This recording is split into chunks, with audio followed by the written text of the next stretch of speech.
30,000 జీతం వస్తుంది. 30 సంవత్సరాల్లో 3.5 కోట్లు ఎలా చేయాలో నేను చెప్తాను చూడండి. 30,000 శాలరీలో పీజీఆర్ రూమ్ రెంట్కి 7,000 పక్కన పెట్టాం. వాటర్ ఆర్ పవర్ బిల్ 1,200 పక్కన పెట్టాం. ట్రాన్స్పోర్టేషన్, ఆఫీస్ మనకి ట్రాన్స్పోర్టేషన్ ఇవ్వకపోతే మనమే బైక్లో వెళ్ళాలి, లేకపోతే ర్యాపిడో బుక్ చేసుకోవాలి. సో వీటన్నిటి కోసం మనం 2,000 అనేది పక్కన పెట్టుకున్నాం. ఫుడ్ ఆర్ గ్రాసరీస్కి 5,100 పక్కన పెట్టుకున్నాం. Phone recharge, wifi recharge or OTT subscription కోసం 1,200 పక్కన పెట్టుకున్నాం.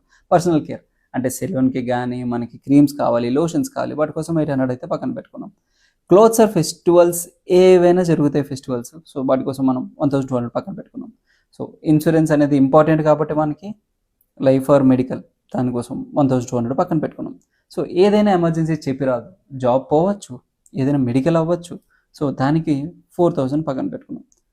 మనం వీక్ మొత్తం పనిచేస్తాం, సో వీకెండ్లో ఏదో ఒక రిఫ్రెష్మెంట్ కావాలి కదా, మైండ్ క్లియర్ అవ్వాలి కదా, సో దానికోసం మనం పార్టీస్ కానీ మూవీస్ కానీ ఏదైనా రిక్రియేషనల్కి